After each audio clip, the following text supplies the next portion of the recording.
wonderful email. And you've got it now. Thank you. So we start each of our sessions by giving and sharing some examples of work that has really moved us lately, or made us think differently. It could be anything. It could be a piece of art or a piece of music. It could be an article that you read. It could be absolutely anything. But I'm just going to offer two things here in the chat for myself. And two links that I have been really excited by lately. A book called The Black Collagists. I am also a collage artist as well as a poet. And I found this book just to be really beautiful and inspiring. And Ofrenda magazine is also one of my new favorite magazines, written by young Latinx voices and in English. So I also just value that it's crossing cultures and holding both of that identities. Joanne, what's stirring your soul lately? Yeah, I just posted. I was actually hoping that it would pop up as a link. But first, I want to welcome everyone. I can see some returning faces. I can see some new faces. I'm just so glad that you have set aside time to be with us today. What's stirring my soul at the moment is a documentary series called The Wildlife Warriors, and it's available on YouTube. It's basically about an African ecologist called Paula, and she's based in Kenya, and she is basically doing a coverage on different animals in Kenya and talking about spotlighting the different wildlife warriors in Kenya who are working to protect the animals there. So from animals like elephants to giraffes to zebras to snakes to whales. I didn't even know that we had whales in Kenya. It's really been uplifting for me to just watch that, and it's available for the first season is actually available on YouTube. So if you love animals and nature, I think that could be something that is definitely worth checking out. Yeah. Awesome.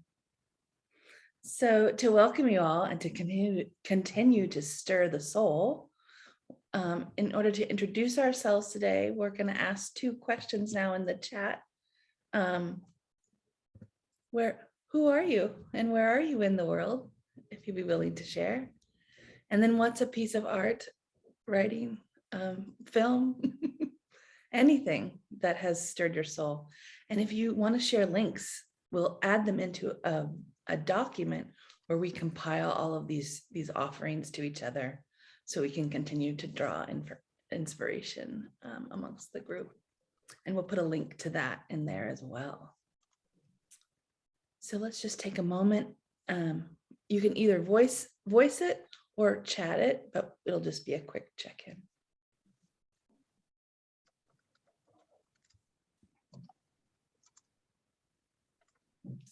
Sarah's saying, I recently joined and finished a winter intensive. Wow. And everyone shared soothing music. Ooh, thanks for that playlist. Hi, Nikita. Glad to have you.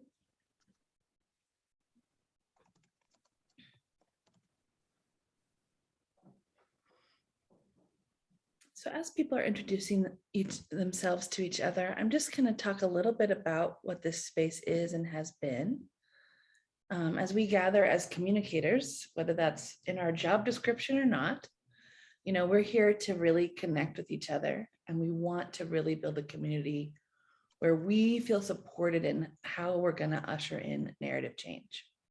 And that narrative change is not necessarily about global development, but more so how do things change? Can we create a broader public understanding of how change occurs? We're going to explore creativity as a source of individual and collective healing, and really explore how imagination can shape our leadership. And then finally, as we're doing right now, we're going to harvest and share some of that wisdom and knowledge and ideas of all the practical steps and the dreaming within this group about how do we shift narratives from charity to solidarity, which is our aim today. I'm just going to put a few of the things that guide us as a group, some principles or some ideas, also in the chat for you. The first is that we're here to learn and not critique each other. Like literally every single one of us has something to gain from interacting with each other. But if we've had a good Western education, what happened is we learned how to find the problem, identify it, analyze it, solve it, make a plan, carry out the plan. And we have a whole industry based on that idea. But we're really in the place of understanding that sometimes not knowing is like our deepest power. We will also say that this is a brave and not necessarily a safe space. We ask that we all are willing to be challenged, willing to be outside of our comfort zones, because that's where the good stuff happens. Consent is important to us, so we are really trying to work by invitation. And the way we think about it as healing solidarity is that no is always an acceptable answer. That's the condition of consent, right? So anything that is offered here is an invitation, which you can also decline. One of the ways that we also try to bring more quote unquote discipline, for lack of a better word, around our differences is to not generalize or assume that there's one shared experience in the room. So in order to do that, we ask that we speak from our own experience first, and we try to use I, not we. As communicators in the global development sector, it's a lot of rhetoric. It's a lot of we, but contained in the we is all these assumptions. So one way we can not like push away our differences in race or ethnicity or gender or class or ability is to just speak from the I as much as possible. And then finally, you don't have to know what you're going to say next. You can be unprepared. This is the welcome to say what you have to say imperfectly, authentically. As communicators, we have to be so precise and specific all the time. But this is the place where we can be a little more less guarded, I should say, and open and willing to say it imperfectly. That is super, super welcome here. So those are our invitations today. And we're so glad you're here. It goes without saying, please take care of yourselves. You want to be off screen, on screen, stretch, move, hydrate, all of the things that keep your body well and happy is important here. So don't disregard that for yourself. Do whatever you have to do. And Joan and I have this amazing, our commitment to holding this space together is that if anything comes up that sort of needs some one-on-one attention, or you're triggered by something, you just want to talk about it, just let us know. We can create a separate room and spend some time with you as well, if that is ever necessary. So thank you all. I see these amazing introductions coming in, and we're just so glad and grateful you're here. Welcome. Now, here we are in the chill salon. What is this all about today? Before we get to that, I just want to have a moment to help us ground in this moment, in this place, in this time and space together. And to understand that, we're here because words and images and how we put them all together, it does matter. It conveys the world we want to see. It holds the past, it holds our present, and all change, I believe, begins with language. But at the same time, here we are in this world that's awash in information. Like, if you've got a cell phone, it's coming in all the time, right? It's sort of inescapable information. And I don't know, what I'm curious about is like, how much information are humans designed to relate to? And also, given that abundance of words, sometimes words are just words. Words can be ephemeral, short-lived, temporary. They're gone now. So what does that mean for us as communicators? It's the beginning and it's gone. So let's take a moment just to ground ourselves. I invite you to get comfortable, to close your eyes if you'd like to, or switch off your camera. This is our moment where we're going to take information in from our body to let us know how we're arriving. So if movement is available to you, feel free to stretch your neck or shoulders or arms. You can notice your feet on the floor or your bum on the chair. I invite you to feel the texture of your clothing on your skin. Notice the temperature of the room you're in. Touch the smoothness or the roughness of the table or the paper in front of you or the computer. And now just take note of your breath as it goes through your nose and into your lungs and into your belly. Just take a couple breaths together.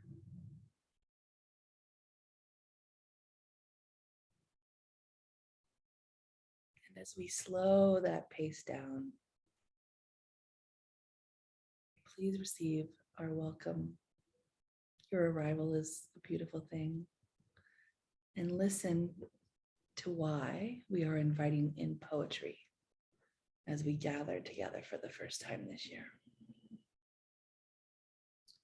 So it's a brief reading. Peace and death and love and grief and hope and social change are all things that require us to hold paradox. Poetry holds paradox, that tricky line between intention and ambiguity. It requires patience because a poem doesn't always reveal itself readily. Poems can manage to connect a person's heart and their head. So why wouldn't poetry fit into our work and our lives? Poems are not perfect, nor are they adequate for solving the world's problems. Poems don't fit with a sense of urgency. They ask us to slow down, even sacrifice more visible results. Poems aren't afraid of discomfort. Emotions and feelings, even conflict, are ever present in the subjective choice and sacred assemblage of words. Poems aren't proposals or reports or memos or emails. Their worship of the written word appears in ways to which we're not accustomed. Poems are complex. They break down thinking based on either or, good, bad, right, wrong, with us, against us. Poems can share power because the viewpoint or experience of the poet and every audience member shape, but never standardize the poem's interpretation. Poems are like us gathered here, or perhaps rather, we should become more like poems.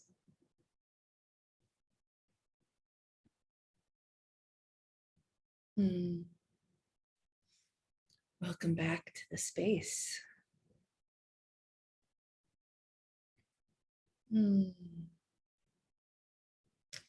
Thank you all for being here.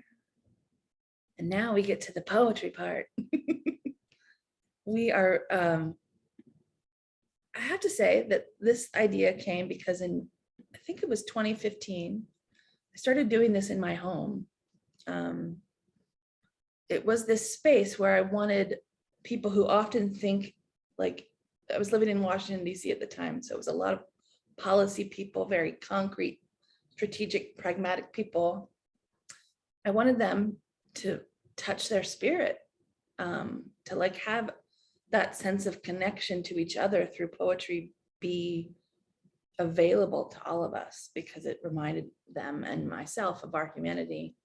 And I think poetry can build community in ways where our thoughts and our fears and our like all of it is welcome in a poem. And so in the group surrounding a poem, all of it is also welcome. And so that's why Joan and I decided this is the day to make a little more room for that as we start the year. So there's many ways to participate today. I'm going to just put this here in the chat, a few instructions, but basically you can, in the chat box, let us know. One, have you brought a poem to share? Yay, exciting. We're very happy to hear from you.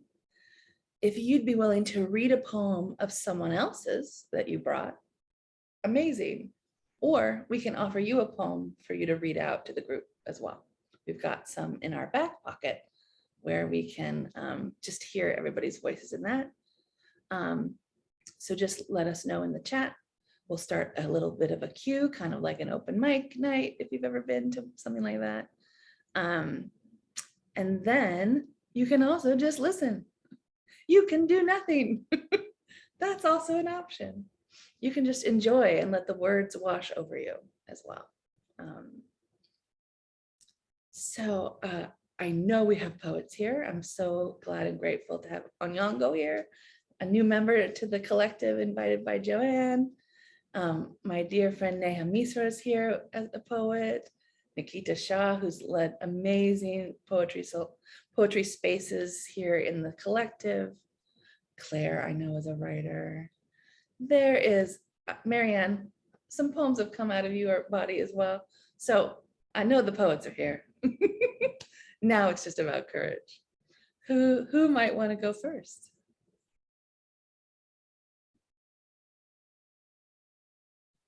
Or let me warm you up. How about that? Joanne, I'm going to ask if you wouldn't mind to read a poem. Thanks, Nikita. I'm going to send it to you in the chat, Joanne.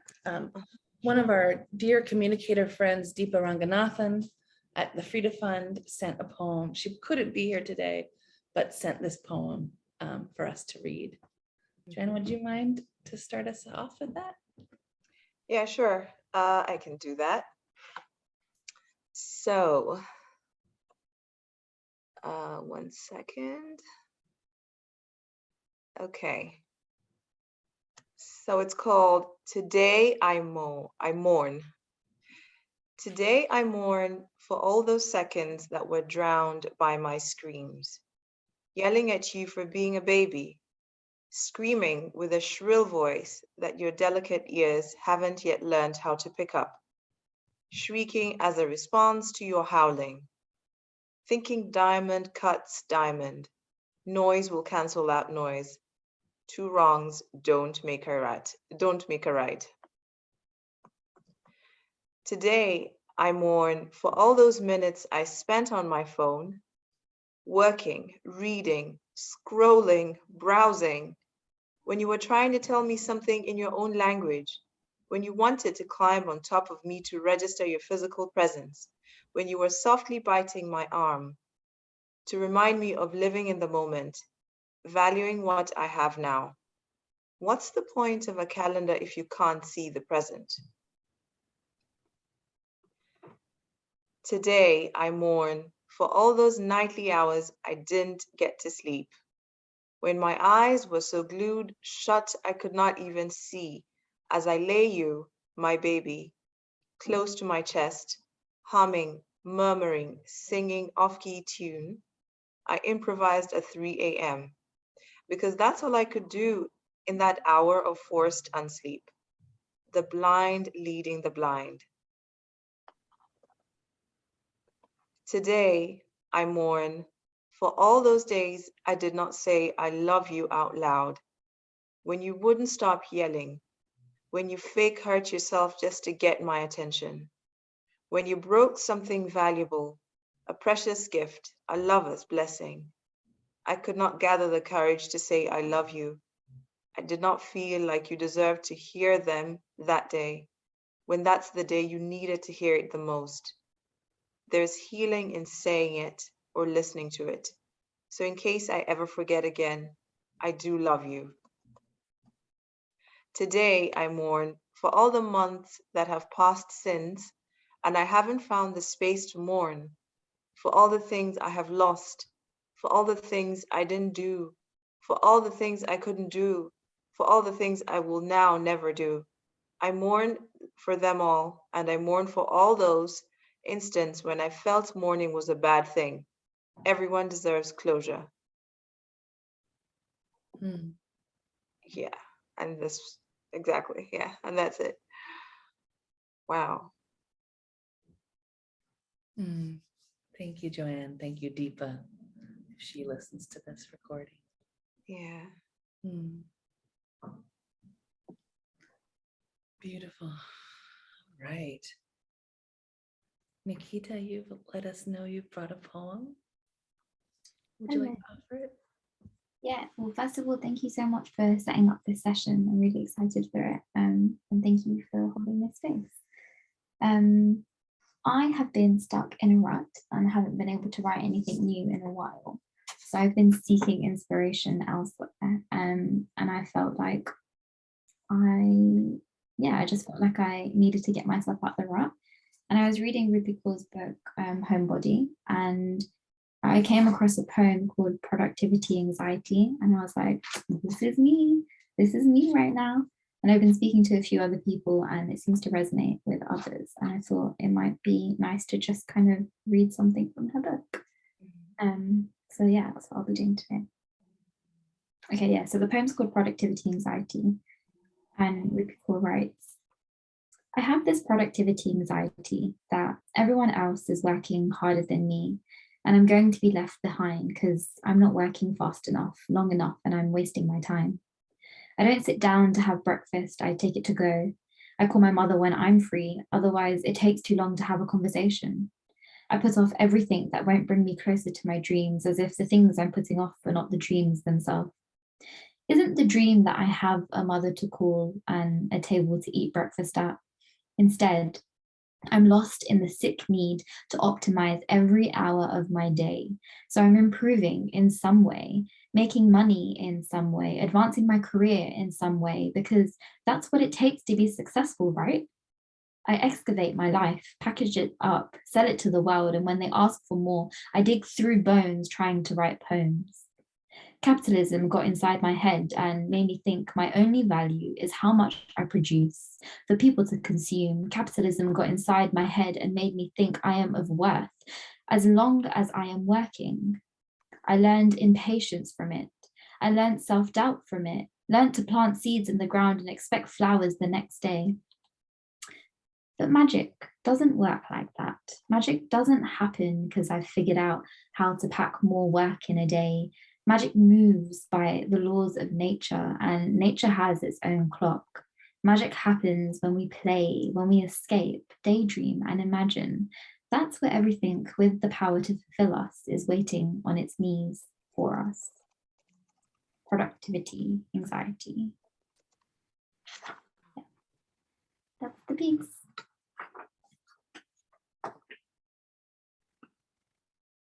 Amazing, amazing, Nikita. I mean, it speaks to why we wanted to hold this space because that rush is really weighing on us.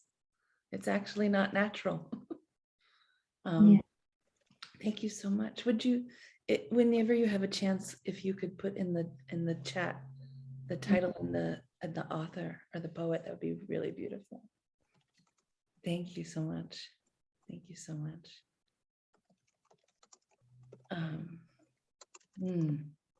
Yeah, Rem says, I love the line magic. Telling us what the opposite of this is. Thank you. Yeah. Rem, I see in in the chat that you're warming up. Who else is warmed up and now ready to share? Willing.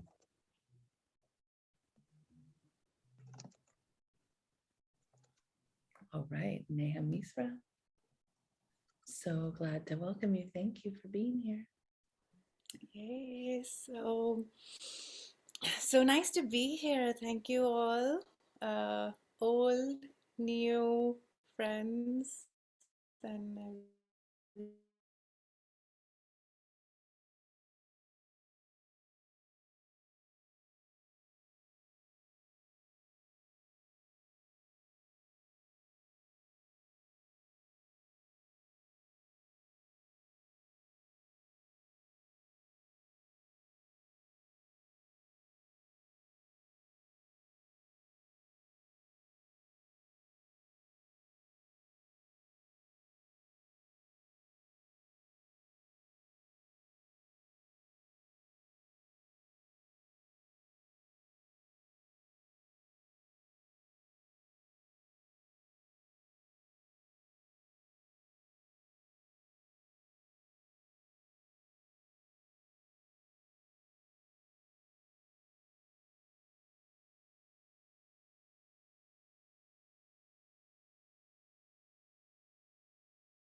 Wow.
Claire. It was beautiful.